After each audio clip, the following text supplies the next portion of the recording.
Hi, everyone. My name is Rosebella Abok. I'm coming to you from a podcast episode where Steve from SOP allowed me to record today. I'm with Seb.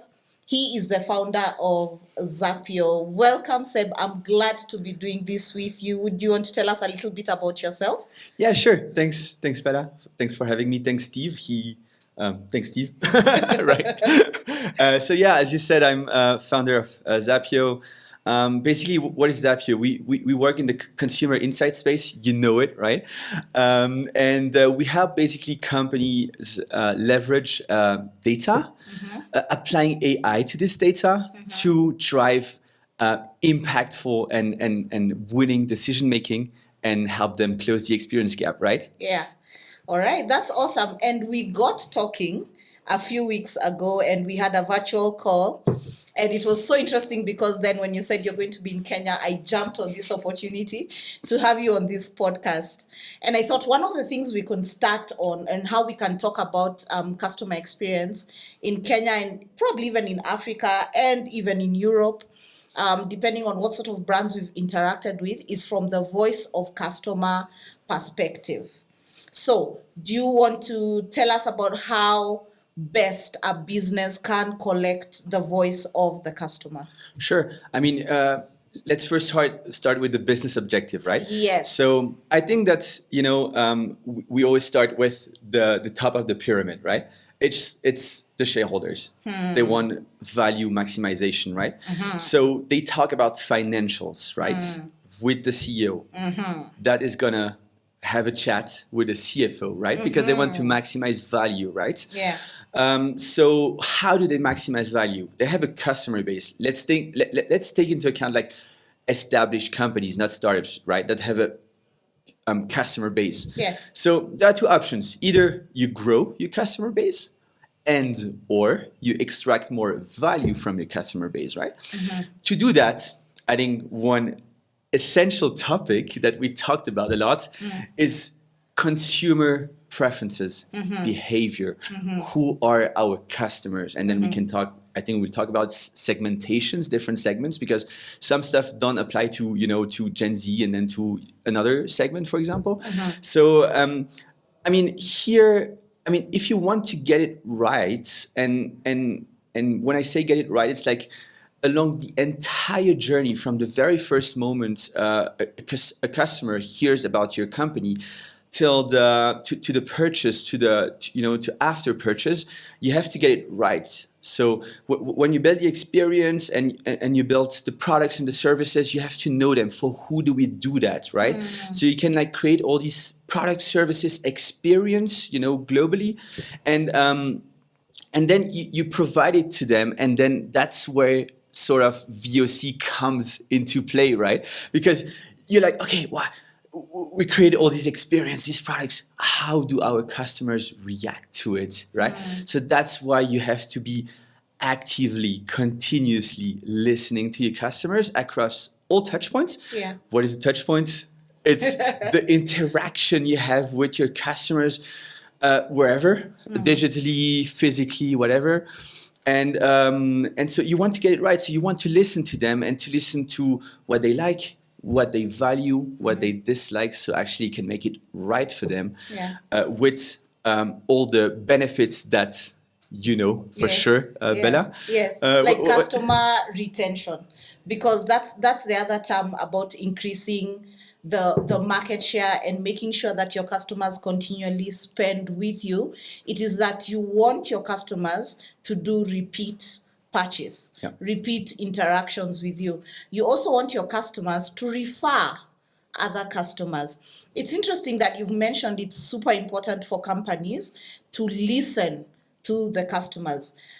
Do you think that even when products are being developed, because in some circles they have argued, even before we launch a product into the market or a service into the market, we're supposed to listen to potential customers, understand what their needs and preferences are, and most likely design or develop a product and service that matches their needs and preferences before going to the market? What do you think about the voice of the potential customer? Yeah, so I mean, we're talking about market research at large mostly.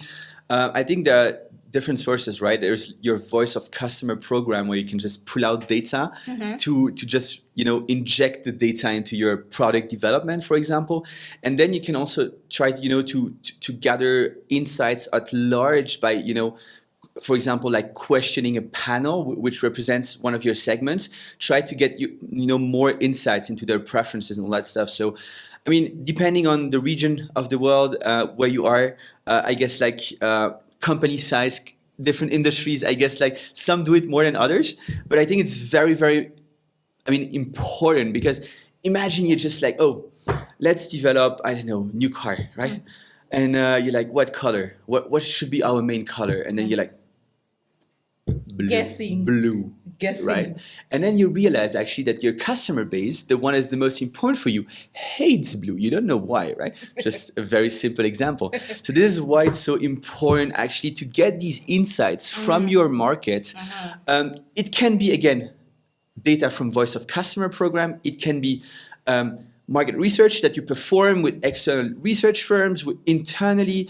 Can be, we talked about it, tapping into the potential of the digital and social intelligence. So mainly every time you browse online, you're giving details about yourself to this digital space. And so by pulling and centralizing all these and crossing all these data, you can really I'd say guide this experience, service, product creation so that it meets your customers' expectations. Yeah. So now, how often do organizations, well-established businesses, actually collect customer feedback? And not just how often in terms of frequency or cadence. What do you think is the right thing to do in terms of processing the feedback that they have collected? Because I think some companies actually champion collection of customer feedback. Some companies even do it, maybe twice a year, right? But what to you is the optimized frequency and cadence of collecting customer feedback? And then is it just enough to collect customer feedback? I mean, if we talk about the perspective of VOC again, I think, and again, you're the expert here, right? So you know it better than I do. But there are two methods, right? Pull and push. Pull, you're just pulling the data that customers posted spontaneously online, right? Social media listening, online reviews, all that stuff. And then there is the push one, where you actually push the customer To give you feedback. And I think somehow you have to get it right as well. A lot of companies, first scenario, there are the companies that do it once a year, which I not recommend, of course, because you're not aware in real time, you're not aware about seasonality. So continuous is for me, super important, right? But then even if you think about continuous, you still have to get it right because there is a concept that's, again, very good, which is called survey fatigue, Yes. right? Yes. So you don't want actually customers that have a good experience with your brand to have a negative Always. one because you're just bothering All them with the your... time they're getting a prompt to give feedback. Exactly. Across multiple touch points, Exactly. across different channels.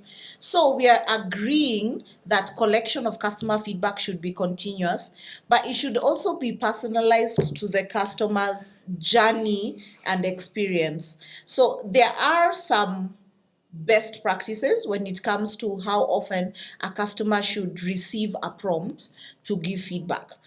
But also, do we want to make sure that we are exhausting the entire customer base? Is it enough to only engage, for example, online customers, and you have a brick and mortar store, and we are not gauging their experience when they walk in and out of the store? We are also not timing their experience. For example, when it comes to the hospital and the patient experience, I have this theory, Seb. Let me just tell you. I have this theory, and maybe we'll prove it with time, that most of the time when somebody makes a hospital visit and they're not feeling well, they will do so accompanied.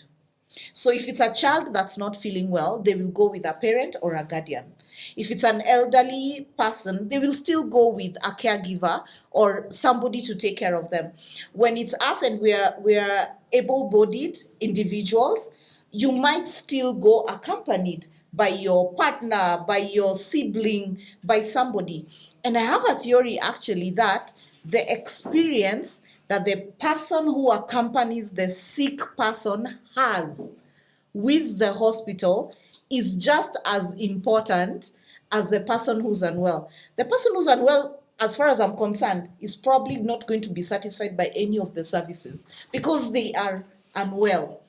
But the person that's accompanying them might be a little bit more objective and might have very rich feedback. So, of course, the question now is we need to ask the right people at the right time just so that they can give us very honest and very rich feedback. What do you think? I mean, I think it's very interesting. Thanks for coming up with this story. I think it all comes down or starts with, well, again, customer journey mapping, right? Yes. So you have to know what is the typical or multiple typical customer journeys of your customers, right? So if in healthcare, you just realize that like actually 50% of your customers that actually come for the service being like treated, they come with someone, right? You have to know it, right? Yes. And it would be wrong to ask a person that is super sick, even imagine the person is sent back home but very, very sick, and you ask them, how was your experience? Satisfied were you with the I'm triage? sick. I don't want to hear about it, right? So maybe knowing this, hospitals could think about a way to say, oh, who is sick, who wants to be treated, who is accompanying Did you, you come right? with? Yeah, Yes. yeah, because we need a point of contact in case I don't know you get sicker or whatever. Let's touch wood. Let's not hope. Let's hope the best. That you But, get well. yeah, exactly. But it could be a way for multiple reasons, and one of the reasons might be gauging, just capturing feedback from Yes. someone is not the end customer, right? So I think this is why it's so important to actually strategically map out everything. And I see many companies that, oh yeah, customer feedback. I'm like, yeah, what value do you want to extract from it? What Yeah. do you do with it? And they're like, so oh, if they're doing push only, they're not even doing pull. They're not even looking at. They have an app. And they are not doing Google reviews. They are not looking at any of that feedback. They are not doing any of the social listening.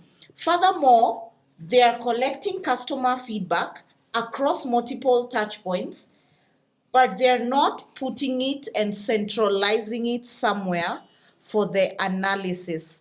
Do you want to tell us a little bit about how to process customer feedback and how to leverage AI for that? yeah, sure. I mean, it's not a secret for anyone right now. We are all using or actively or at least once ChatGPT without naming them, right? We don't want to do marketing for them, but right, they're very known. And I think it's again no secret that you can use it on one hand to perform analysis of unstructured data, on one hand, and on the other hand to actually engage. Right? We talk about Gen AI. It's to generate. Just content actually that you bring up to the customer to answer his queries, right? So in terms of analysis, I think it's very important because I'm still hearing like a lot of companies that, they're like, oh, we collect a lot of customer feedback. We collect scores, we collect verbatims, and we have a strong NPS or a strong CSAT. And you're just like, wow. And so what does that mean? And what? So what? Yeah, and so what? Yes. Oh, but you don't know what, actually. We're at 72, and last week we were at 50. So we are good. And the CFO is asking, what? What? And he's even more. He could be saying, but the revenue dropped. Or the cost increased. So right? the call center as a cost center, more calls, longer calls, is serving more customers or is serving customers for longer, what is the value of customer experience initiatives, Exactly. like voice of the customer, getting a voice of the customer platform at a certain annual rate, yet you're not having a discussion around the benefits to the business and linking the actual benefits to the business. I'm super passionate. I think everyone that knows me and knows my practice in terms of customer experience will know that I will ask questions about linking customer experience initiatives to business outcomes. Do you want to tell us about some of the conversations you've been having, or some of the thoughts that you've been developing around how to link customer experience initiatives to business outcomes? I mean, I think you're the best place to talk about that, right? That's, I think, also the reason why we talk is that actually, I do like people, right? So I like to interact with people a lot, but I prefer to interact with people when actually you can see the impact and the outcome of what you're talking about, right? So when someone talks about NPS and CSAT, I'm like, yeah, well, and what's the value for the business, right? And this is what I like in you, is that you're always linking this, data responsibility, let's say, right, which is strategic, right? And we think it has a lot of value and a lot of power in organizations, but you always like to link it to the business outcome. So I think on this one, Bella, you're the one that has to talk about. Yeah, I'm the one that's you're the supposed one. to Yeah, say yeah, something yeah, about it. yeah. Honestly, if you ask me about customer experience metrics and key performance indicators that are being formulated at business level, there is a linkage to business outcomes. I'll give you an example of one flow, just one flow: the Net Promoter Score, or the customer satisfaction score. At the onset of that methodology is asking customers to rate their experience. So depending on where you embed that survey or you embed that question, the customer will be asked to give a rating. So for NPS, it's anywhere from 0 to 10, and the classification is for detractors, passives, and promoters. For CSAT, it is for dissatisfied, satisfied, and neutral customers on a Likert of 1 to 5. So when you collect a rating, it's imperative to ask why. Ask the customer to give you the reason why. Most of the time, customers, especially those that are invested in your brand, even if they are dissatisfied or they are detractors, they are invested in the kind of experience that they had. They're going to give you verbatim feedback. And when they give you that feedback, it's so important that you feed it somewhere that analyzes those sentiments and analyzes that data in real time. I mean, Exactly. if you're not gonna give me real time insights, if you're gonna give me insights 6 months later, 1 year later, the customer has probably already churned, or that customer has already made a decision to not recommend our brand, our product, or our service. So how do I link that to a business outcome? If I want my CFO, if I want my CEO, if I want my chief marketing officer to sit up and listen to a presentation that I'm doing as a customer experience professional, I must put it in a currency in the form of money. If I show you that this number of customers who spend this amount of money on average have not spent with us for the last 6 months, whereas they used to buy with us every month, I am actually showing the business how much potential revenue we have lost. If that customer has a very bad experience and we keep making repeat calls to them to solve, or if that customer keeps making inbound repeat calls to us that last more than 5 minutes, 10 minutes, I can show that there's an additional cost to how we serve our customers.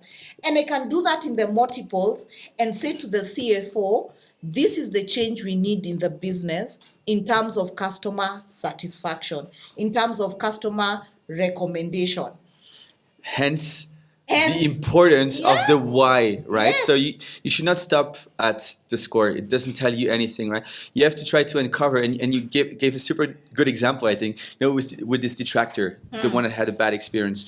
So there are two reasons I would say why it's so important when you actually, and so interesting to see a detractor giving you more information. The first one is that, as you mentioned, he's invested in the brand, meaning he wants to help you, meaning he's an easy, let's not say easy one, but he potentially, you can reverse the potential churn, right? You can probably like make a promoter out of it, even a brand ambassador. And you gave me the last, days The we last spoke, time we talked. very, very good examples. Yes. This is one thing. And the other thing, which is also overlooked, oh, but it's only one complaint.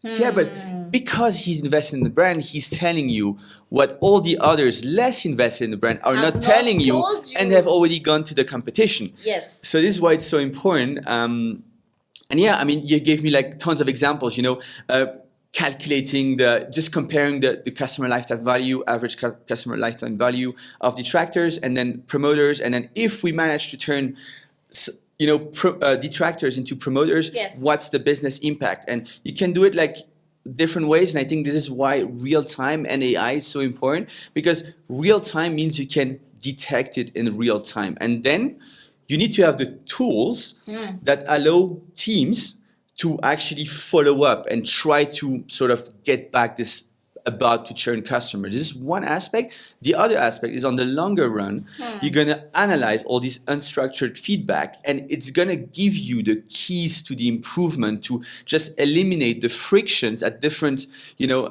these different touch points that you want to measure, and actually have a real business impact. Because if you just transform one detractor into promoter, first of all, his lifetime value is increasing. Second, he's going to tell the world. He's going to refer. Exactly. And this he's going to become a brand overlooked. ambassador. When some companies, we need to increase the number of customers, let's invest in marketing. Marketing is super important, of course. It's like the awareness side of the business. But awareness can also come from existing customers, because there's word of mouth, right? And so it's always like, we need to increase the customer base, let's invest in marketing. But why not investing in customer experience? Because if you increase this experience, it's going to have an impact on marketing. And most importantly, it's free. Right? Yes, it's free. It's free. It's free when you have ambassadors that are speaking very well about your brand, and they are actually referring other people to your brand. So I'm sure you've had this type of experience. I have it very often with my family members and my friends. When they purchase something for the very first time, or if I spot something on them, whether it's an item of clothing or it's how they've done their hair or something, I spot them with an accessory, a bag, I'm going to ask, and they will give me the story. They'll give me the storyline. They'll literally say to me, you can't buy this bag, it comes at this price. However, please note, they will take 2 months to deliver. If you're in a hurry, you might want to go with another bag, or if you can wait, they can get to you. Or if you want to spend extra for an express delivery, they are already doing the marketing for your company. They are already doing that. So I wanted to ask you, what do you think? We might not have the data points, but what do you think about the ideal customer experience leader of today? If someone's going to be a professional that practices customer experience since the discussion today is more of voice of customer, product and service development, outcomes in terms of business, what are we saying are the traits or the wish list in terms of describing an ideal customer experience professional? Should I say something to all companies around there? Yes, just say it. Not around there, out there. Just say it. You are the wish list. No, that's too nice, right? No. That's a good one. I accept the compliment. No, I think first of all, customer experience has to be seen as a strategic, function. Please do not put it under marketing, under digital, under whatever department. It should be an independent department. Why? Because I see customer experience leaders, top leaders as sort of consultants. Why? because consultants, they have the ability to listen and watch. So you would go as a CX person, Bella. You'd go to marketing, and you wouldn't come, with answers. You would ask. First of all, you would like look, watch. They would tell you, "What are you doing here? Your department is there." No, I'm here to watch, so we can maybe improve some processes, right? So I think listening and watching is one very positive aspect. The second one is ask questions, right? So you have watched, you have interacted with the numbers, and you want to ask questions. Why do we spend that much on this part? You challenge the data, right? This is another aspect, why? Because again, you're coming as an independent department, helping, consulting for marketing, operation, digital, customer service. So you cannot come up with solutions, otherwise they won't like you, right? So you have to sort of be able to ask questions, and then I think most importantly, if you want to be taken seriously by the company and push the top of the pyramid to invest in CX, it's translating all these numbers, things that don't mean much in the end, into business outcomes. So I don't know, maybe again, I'm not like a CX leader. I don't have as much experience as you or others out there, but I like to see top of the pyramid shareholders. They get in a room with the CEO and they're like, we need to increase the revenue because we want to make more money, right? It's roughly said, but it's like this. CEO, I think he should be like a sort of, have a sparring partner, which is a CFO for me, because, CEO's strategy, CFO, are we able to, deliver the strategy? So he needs to look at the numbers. And then for me, often some other departments are at the same level as finance, for example. But I think that, this should be the top. It's in my opinion, I guess, and you can react on that. And I think that under that, they should be like a consultant. Potentially, if the strategy of the company is customer centricity, to focus on the customer, should be customer experience, right? Yes. Because customer experience is going to make the link between more operational departments, so the ones that actually bring the vision and the strategy to the customer, from marketing to operation to customer service, and the top, which are handling the strategy and the money, So for me, it's this. It's like listening, asking questions, and translating data, business data, into business outcomes, into financials. So this is my point of view again. Yes. Do you want me to respond to that? Yeah, I mean, you might be biased because I'm a customer experience professional. But when you were talking, I realized that if customer experience is not necessarily a department, it is a trait or something that the entire organization is practicing, relying on, then strategic people and culture, strategic human resource functions have the employees of the organization as their internal customers. And now it's also about time. The customer experience professionals join hands and join efforts with strategic human resource people and culture professionals to determine internal customer experience. And we've also mentioned customer journey. So employees also have an employee journey. Sure. From when they join an organization, when they find out about an organization, and then they make a job application and they go through the initial stages of interviewing, the initial stages of being onboarded in an organization and finding out how the organization works, going through a probation period. And then after that, and a probation period is more like a testing period to see whether these employees are fit, to see whether this customer is a fit for the organization. And that decision can be let them stay or let them leave. And the organization can decide, or the employee can decide. If the employee decides to stay with the business, they have one-on-ones with their managers, they have peer relationships with other people in the organization, they have continued interaction with other functions of the business.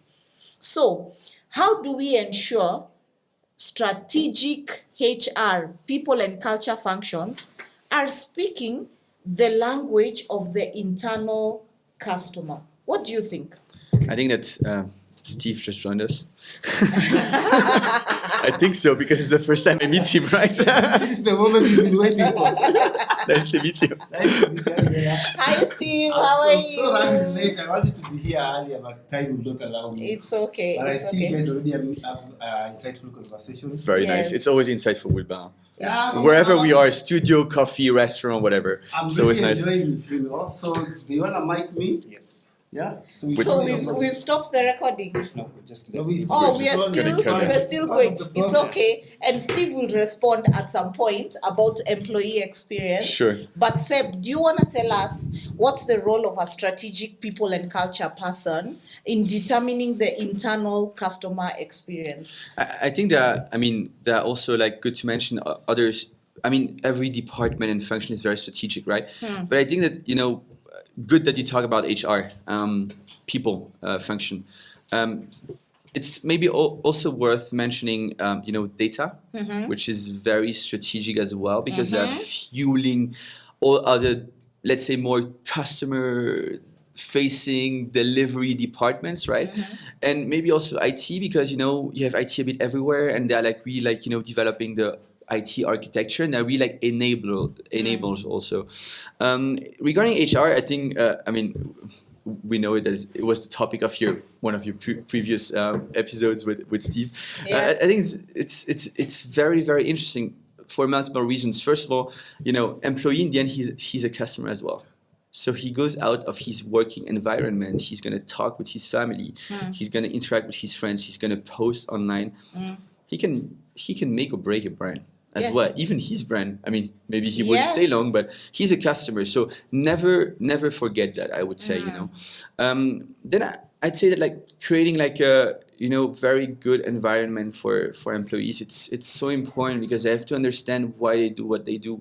Because in the end, if you think about work, we are all working. We need to know why we do what we do every day for some people 6 to 12 hours, 5 to 6 days a week for 40, 50 years. You need to know, otherwise you're just unhappy. And I think it's one of the things that are also overlooked, like in many organizations, it's happiness at large, It's so important that actually, should I talk closer to this thing? Yeah.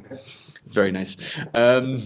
It's yeah, very nice. I'm talking like this now.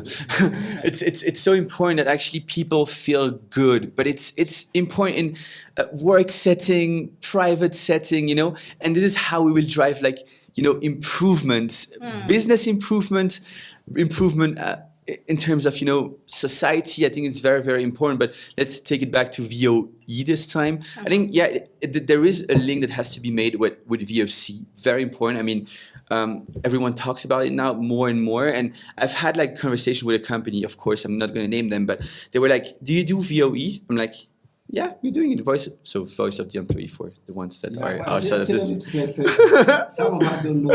Okay, sorry. Voice of customer, voice Voice of of employees. employees. Okay. I recently had voice of business. Voice of business. So voice of customer is more about the external customer, the consumer of our product and our services. We need to listen to them. We've already said real time, and that data needs to be Actionable. processed in an actionable. You collect and you make sure you have actionable insights across the customer journey. Then there's voice of employee, and we've said the employee also has a journey, and we need to collect the data at very important points in the employee's In their journey, right? From onboarding to quitting, all the way. all the way. And sometimes even after quitting. I have a theory about that as well. We are going to discuss it some other time. But now there's voice of the business. And voice of the business is, what objectives does the business have in engaging the customer? So voice of the business can be, how do you articulate those KPIs? One of the examples of voice of the business is growth, growing the customer base. It's an objective.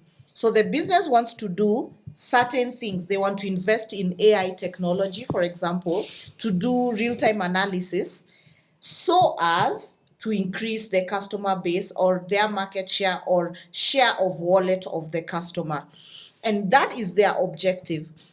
At some point, they are going to check whether their KPIs are being met or not. But isn't it then And they're going to give feedback in form of performance reviews. That is the voice of the business. yeah, and is it also the task and the role of customer experience to sort of cross all these three Other things, P- VOC, VOE, VOB? Now we have explained it what it is, so Yes. we can use the acronym. I think it's their job to just to do the link between with HR also when we talk about employees, the link between customers, employees, and business outcome. Because in the end, if you think about it, that's the stakeholders that we have. It's sadly I don't like it that much, but it's the money. It's voice of the business. What is the material representation of financial goals, right? Voice of the business, and then voice of employees and voice of customer, right? So I think it's your job to try to align all of this, and to just play ping pong with these All three of them. concepts. All of them. Seb, we were talking about your retail experience with a specific clothing brand. Yeah. We also talked about your experience now that you've come to Kenya and you are having a certain type of app user experience that has to do with communication. Yeah. You're in the country, you want to be able to call me, you want to be able to send me a message. So we are able to meet and come and record this podcast. Sure. But because you're interacting with the app, that should enable you to do this as a foreigner, you actually told me you had a couple of pain points. Yeah. And maybe it's about time. And I was saying to you, there should be a whole user experience for foreigners when they come into the country. Yeah. We cannot assume that you understand Swahili. We cannot assume that if our products or services have a Swahili intonation, and the icon next to the Swahili word does not make sense for you, we cannot assume that you will have a translator accompanying you for your app experience. Surely the translator is accompanying you because of an app. Yeah. Not just one app, many apps, because you're using many different tools in the country. Do you want to tell us a little bit about that and then contrast it with your retail clothing experience? Yeah, Just sure. touch on that, yeah. I think there's something important here is that, first of all, I don't like to be categorized as I am a foreigner, but, and I haven't been accepted yet by you guys. I hope it's going to be something. We're gonna accept I you. have the You have the Kenyan bracelet. bracelets. We've so accepted exactly, you. so exactly. We've accepted you. So I don't want to be, how do you call it, Muguzu? Muzungu. Muzungu. I don't want to be Muzungu for a very long time. Right? Okay. Okay. So this is the first thing I want to say. Second. He finally said it. It feels like Now Now I can start opening finally, up, right? Please open up. So- Please open up. We are here for you. We are here for you. This being said, second thing, I think it's important for this company that we're not going to name to know if actually the segment of foreigners coming in the country is important for them or not. Because again, if it's a super small segment that is not going to spend a lot of money with them, it could be also disregarded somehow, somehow if they want to focus on some other segments, right? You cannot always focus on all segments. You need to have priorities, and you can't Yes. satisfy segments that are more secondary, right? So this is one thing. I mean, imagine that for this company, newcomers are important, and I think they are important because you talked about communication. The first thing you want to come here, you Yes. can communicate in your country. The first thing you want to do here Is is communicate and pay. Yes. That's what you want to do, right? Yes. So yeah, my experience was that I downloaded the app, and besides the language that I'm willing to learn, of course, and I can always, copy paste in Google Translate. Translate and come back to the this app. is a bit of friction, but you can still do it. Besides this, it was not user friendly. I mean, if you're not used to it, I was in front of this homepage, and I was like, what should I do? And I think we talked about it also, Bella. One of the Yeah. worst things in customer experience is, first of all, how did internal employees make you feel during an interaction with them? This is the first one, which is not linked to this experience, right? First one, so staff is being rude to you. So you back off and you're dissatisfied. The other one is unclarity. If you don't know what to do, what are the steps, if someone doesn't communicate with you, this is the worst thing that can happen. It happened to me here, other countries, and I think it's very frustrating as a customer. And basically, whatever touch point your this experience has been on, so it can be with a person, right? But it can be with a digital interface. Yes. The case of the app. Yes. And if you open it and you don't know the first thing you have to do with this, For example, you're it's out, in you're not using Swahili. it. Swahili, Do you know- the icons, the what are next steps? It's What do you do? I've seen websites where the very first interaction is choose your language. yeah. So then it will adjust everything else in the experience Yeah. to the language that you have chosen. And you've also said something very important. Could be that that particular segment of foreigners coming into the country is a small segment. But I want to challenge that thought because Kenya right now, Nairobi specifically, is a hub in Africa. It is. You have a couple of innovation hubs from Fortune 500, Fortune 1000 companies that have set up in Nairobi, Kenya, specifically as their African hub. I dare you, if you have an app in Kenya that is not focused on the foreigner's experience, it's about time you created an interface that is welcoming to anyone that's not born, raised in Kenya, and or does not have fluency in Swahili terms. Yeah, I mean, we're talking about language, but it's also, about the needs. The only thing I need, the first things I need, is, probably data.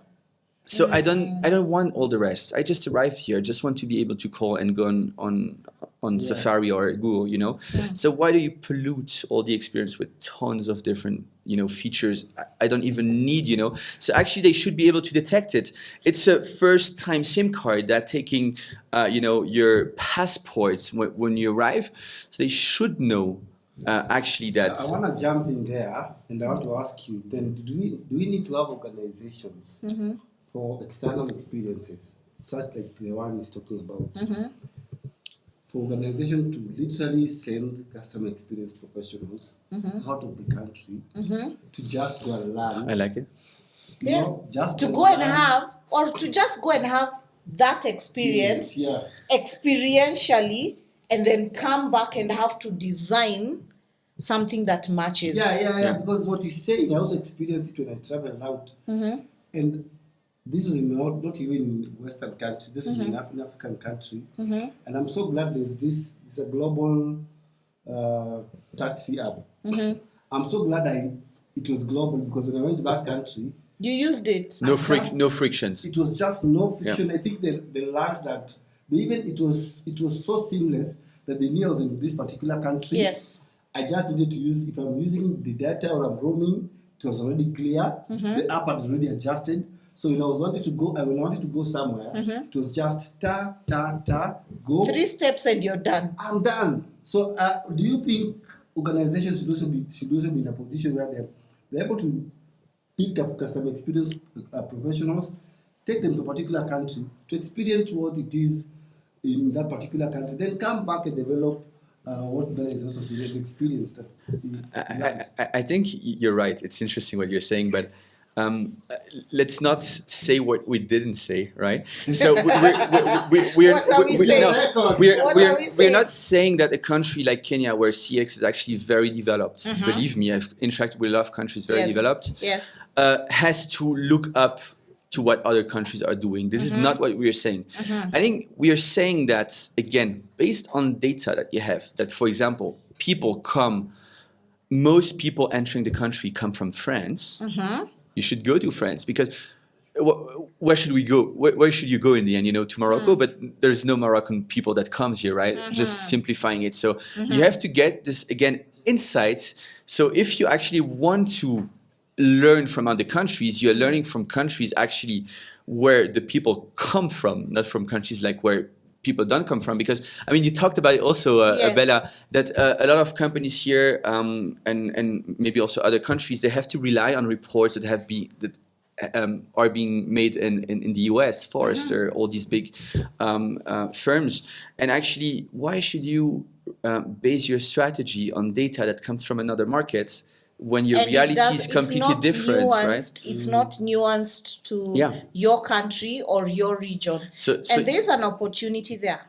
We discussed this. We said there's actually a very strategic opportunity in making sure that experiences that are Africa based, in this case, are nuanced to what the customer's experience is in Africa. the situation, And that you know. there's a mechanism to publish these reports frequently and across different industries.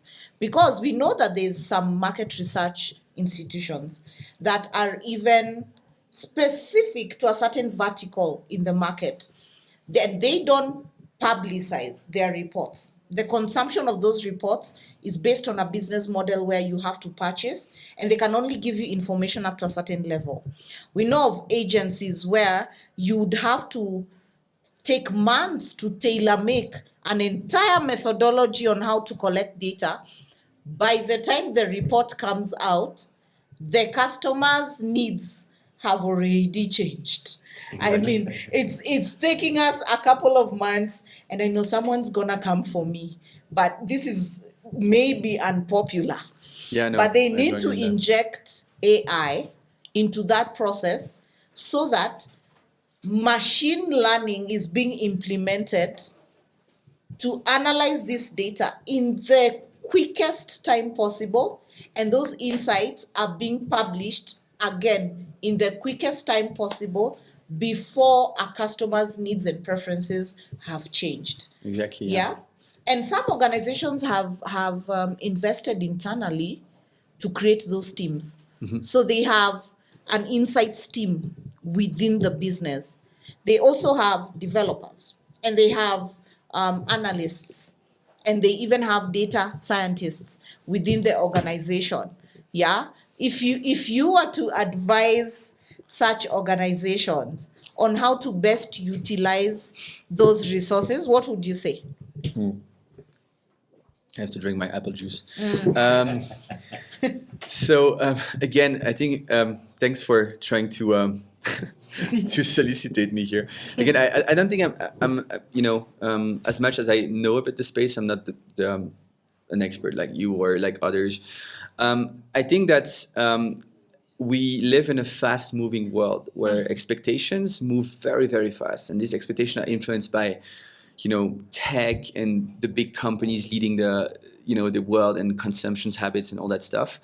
So it's going very, very fast. So I think that, in my opinion, the model of company has a need, they just share a brief with a firm that goes collect data, and it takes them a couple of months, come back with the data. Situation might have changed. So I think there's a lot of innovation to do there, and we have already had a chat about that. And believe me, I don't want to set expectations to all the companies we're talking to, but again, because if you set expectation and you don't meet them, then there's satisfaction, and so we also want our prospects and customers to be satisfied. But we are on it, and I think there's lots to be done with AI. In terms of it's always the same data. How do you get the data? So there's a lot of innovation on the collection side. How do you gather the data? And then on the analytical side, because once you have the data that you collect very, very quickly, you can transform it instantly in insights, or almost instantly. So actually, the time to insight could be so short that actually companies could have, even be able to monitor consumer preferences and behaviors, over time, which is not the case today. Like, imagine a company like yours, Bella, or another company that needs some insights into customer behavior, consumer behavior. They're gonna do a research, provide it to you, and then you're gonna look at it 1 year later and try to base some actions on this data. But then you're like, maybe it might have changed. So I don't know, can I really rely on this data?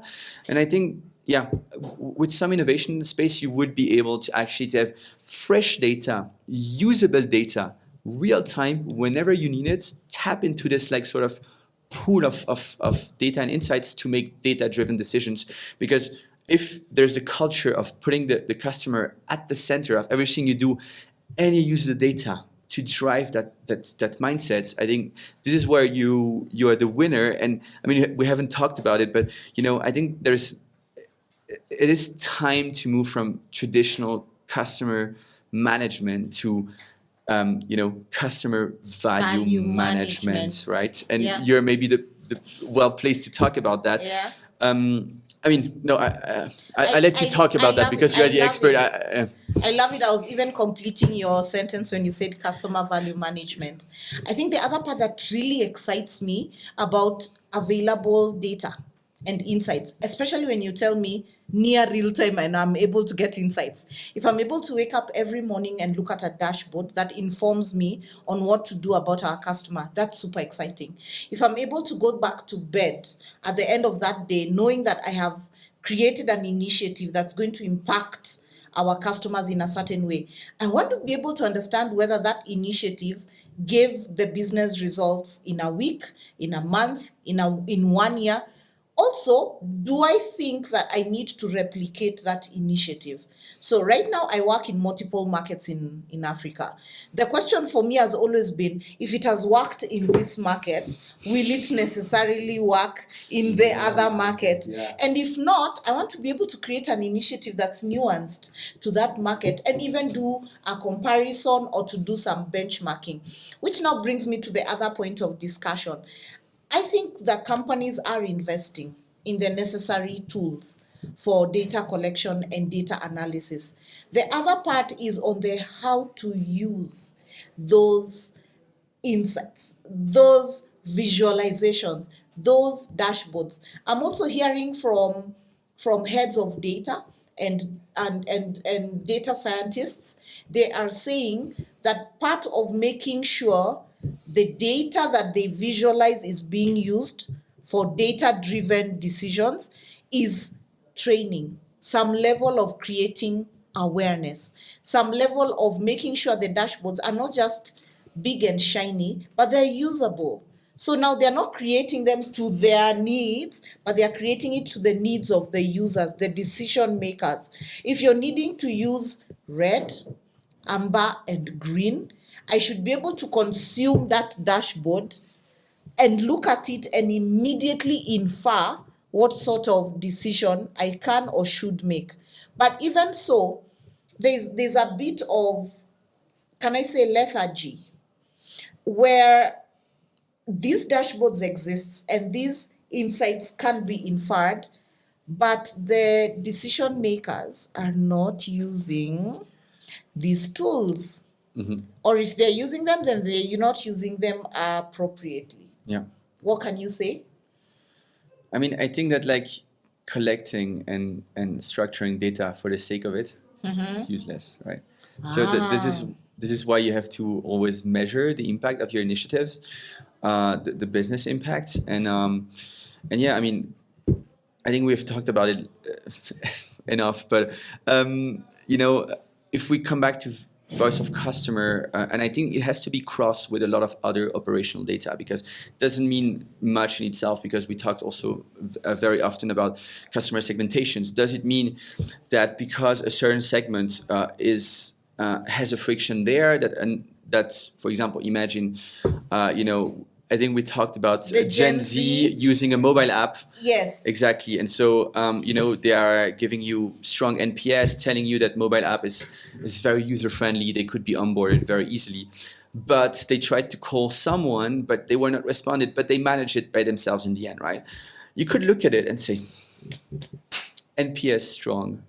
We satisfied them. High Nothing to do. customer satisfaction score. Exactly. But maybe because if you look at your other segments, people that are not techies and that don't know how to find their ways on a mobile app, what about them? If they cannot call you whenever they have a problem, they churned. They went to competition. Yes. Or they have, if not, they have at least a bad image of you. So yeah, I mean, I think it's a very important topic to make this data like actionable. And when we talk again about VOC, a lot of companies invest in teams that are in charge of collecting data, analyzing data, Yes. shiny dashboards, shiny tools. But at the end of the day, did you have time to act on them? Oh no, just had the time to collect and analyze. So you're wasting money. That's my opinion on it, right? Yeah. So what do you do with data now? I think with digital tech and AI, you can just spend zero time on data collection, data analysis, and you can spend And your focus entire on time the customer insights. and focus on the customer. And creating so this is also interesting, and it feels like we can't finish this conversation, and there's some call to actions that we've already discussed somewhere along the line, which is a definition of how a customer experience leader needs to show up in the business. They need to be collaborative. They need to bring teams together. They need to be an internal consultant to the business. They need to have conversations that show business outcomes. We've also discussed an investigation on the app experience of, your initial customer base versus your new customer base and what their needs are and what sort of user experience that they should have. We've also discussed a little bit about injecting AI into customer experience, what that looks like in terms of data processing and what sort of investments that businesses should be making. And I think at some point, our listeners are going to be reaching out to us and they're going to be saying, we want more of a certain part of that conversation. Or how can we catch Seb? How do we get Seb? I think they know how to get me, but if they needed to get you, where can they get you? They can get me wherever they want. I'm where they are. That's what we're trying to do. Now we're here. Obviously, we going back to Belgium on Monday, but I think we're gonna be here, and I think we have connected with so many people in a very qualitative way, and we have been welcomed very warmly here. Definitely, we're gonna be here. I'm reachable on. Look here under WhatsApp, LinkedIn, whatever, my socials. So, they can get me. We can have very insightful conversations, about all these topics. And, I like to be like sort of considered as a sounding board. So I often say, some companies here, when I meet them, they're like, what do you propose? I'm like, what do you need? I'm like, if without knowing what you need, I cannot, I'm not like commercial guy from the 60s trying to sell you something. Anything. Why? It's important. Why? Because, if I manage even to sell you something that you won't extract value from, I will have lost my time. You will have lost your time, and you're not going to renew in 1 year. So I want to know exactly what value can we provide to you. And once we have identified it, we can collaborate together. If there's nothing that has been identified, it means that maybe no challenges or that we are not able to address your needs. It's also possible, and we're very humble about that. Or maybe that the need hasn't arisen yet, maybe next year, maybe in 2 years, maybe it's not mature enough. So, they can get me wherever they want. Okay. That's the final word. Okay, that's a good one. You're making Steve very happy with your responses. No, it's because I like those kind of responses that they're kind of telling you, I'm here, ready, check me out. Yes. Yes. But still, going back to Belgium, how are the waffles? I enjoyed them when I was there. You enjoyed it? Yeah. Where did you go? I was at the Belgium CBD, so okay. the Central Business Unit. Okay, yeah. Business. Is it North Station or European neighborhood? Yeah. So I really enjoyed your waffles, but they are too sugary. Yeah, we can talk about the meals and how Seb has ordered some of those meals here, and the taste is completely different. Yeah. So thank you very much, viewers. I'm glad that you were able to join us on today's podcast. Look out for us. Steve is on SOP, and I think you already know our different handles. Myself, Rosebella, you can catch me on LinkedIn, Rosebella Abok. And Seb said, catch him where you can. He is somewhere. He's on LinkedIn, he's on WhatsApp, and he's ready to meet your need to what he is able to give you in terms of value. Cheers, guys. Thank you. Thank you so much. Thank you so much.